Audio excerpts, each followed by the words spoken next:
Hey, we've been working on the dependent samples t equation. A couple of videos ago, we talked about how to actually calculate the t-value from a dependent samples design using that equation. And then last time we talked about how to interpret those findings. So if you're not watching these in sequence, please go back and take a look at those. However, if you're just here to figure out how to calculate the effect size and confidence interval for a dependent samples t-test, that'll be fine. We'll walk you through that here. However, we'll be using the data and information from the previous example. So if you're not sure where I'm getting these numbers from, it's from the previous two videos. Okay, here's the equation for the measure of effect size. Once again, a measure of effect size is a measure of just how big of an impact the independent variable had on the dependent variable. So let's take a look at this equation and what's going on here.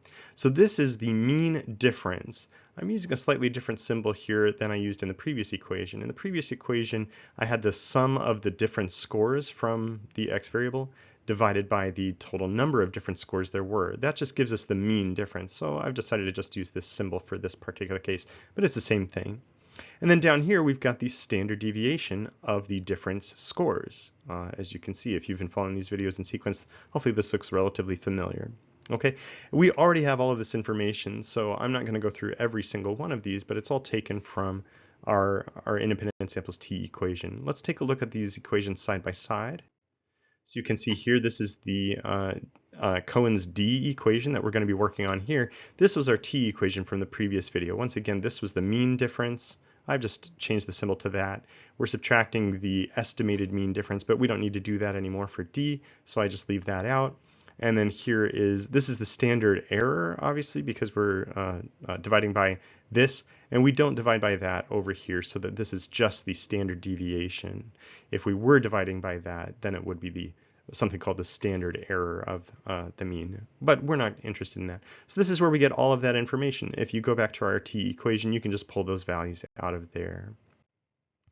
Okay, these are the values that we actually had using the data set that I used, this example data set in our last few videos. Okay, we had a we had differences, total differences between the scores of 11. We then divided that by the 8 observations we had of a different score.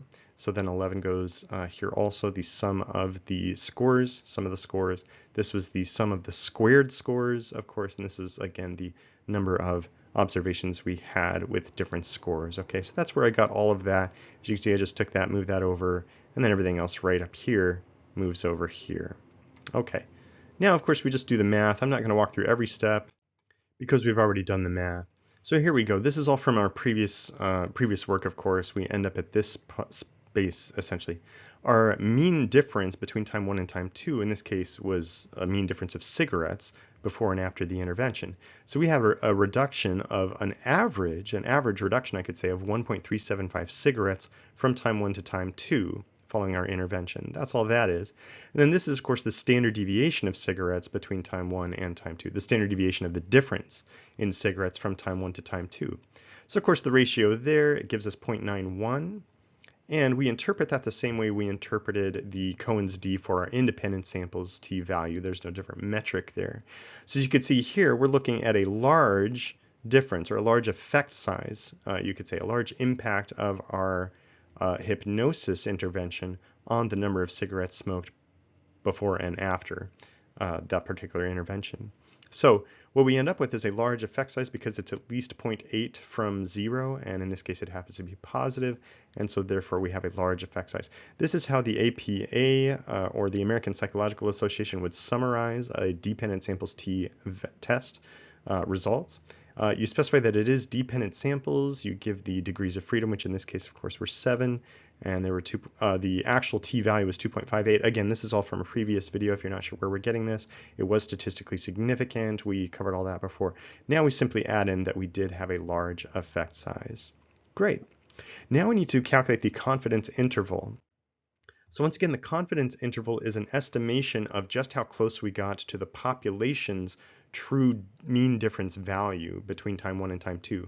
So in other words, if we could do this same study with the same properties, maybe 1,000,000 times, for example, what's the probability that we actually captured the true population mean difference between times 1 and time 2?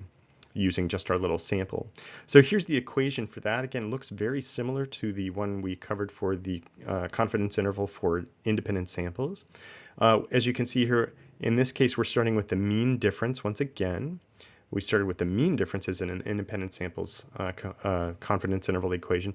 It's again the t critical value, and then we have here, as you'll see, we're dividing by n once again, which means this is the standard error of the mean.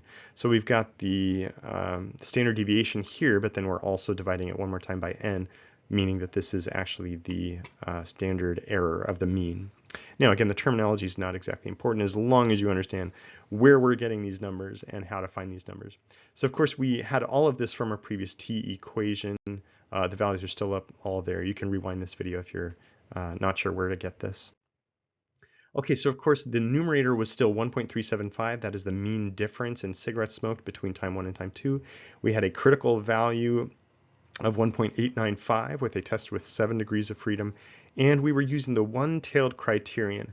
Now that's important also because what we need to do is then use the critical t-value that we used to find statistical significance. So because we use the one-tailed criterion in this case to find statistical significance, we still need to use that one-tailed criterion in our confidence interval.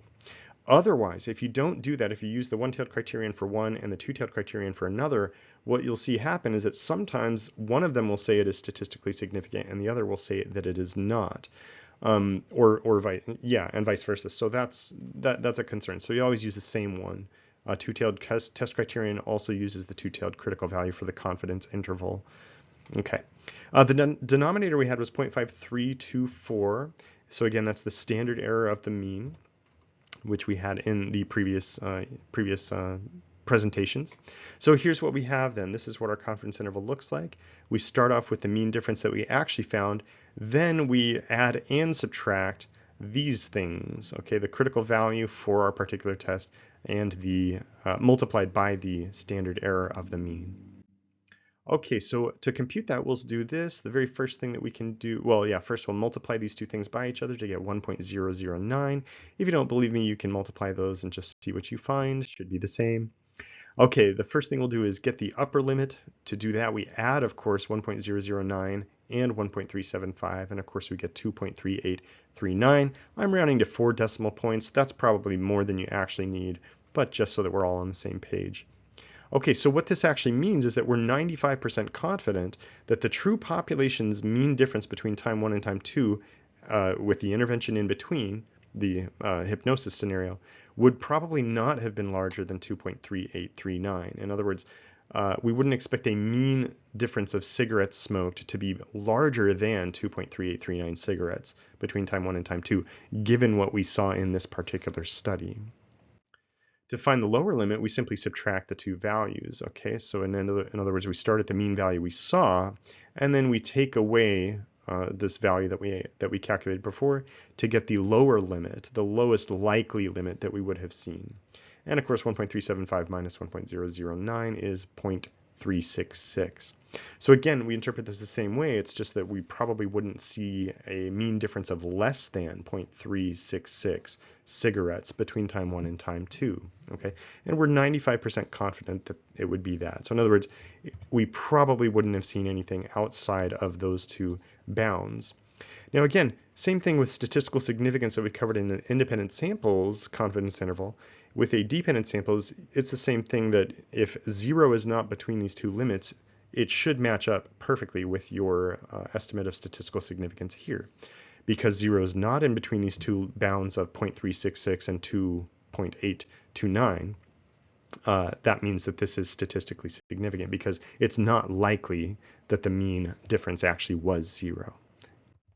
So in other words, we should see this mean difference again if we were to do it again, which means there's something going on, it looks like, between our with our intervention. So to interpret everything together, we found that our participants did reduce their smoking in the number of cigarettes significantly from before they had the hypnosis session to after they had the hypnosis session. Okay, our dependent samples t-value was 7 degrees of freedom, of course, was 2.58. We covered all this in previous videos, blah, blah, blah, blah, blah. And we give our effect size, measure of effect size, and this is how you summarize the confidence intervals, of course, with the lower and upper levels. So now at this point, we can recommend further studying this intervention of hypnosis. It does appear to have been effective. Now, a few things we can't say is we don't know how long that effectiveness lasts. Does it last a week? Does it last months? Does it last a lifetime? We have no idea. We also don't know what kind of dosage would be most appropriate of this hypnosis, and there are lots of things that we didn't control for. So we should probably replicate the study, change it up a bit, and see if it works equally effective in all sorts of scenarios. Okay, that's it for that. Next, what we're going to do is cover the single sample or one sample t-test, and I'll walk you through how to do that. It's actually very similar to what we covered in the dependent samples scenario. So we'll cover that soon. See you then.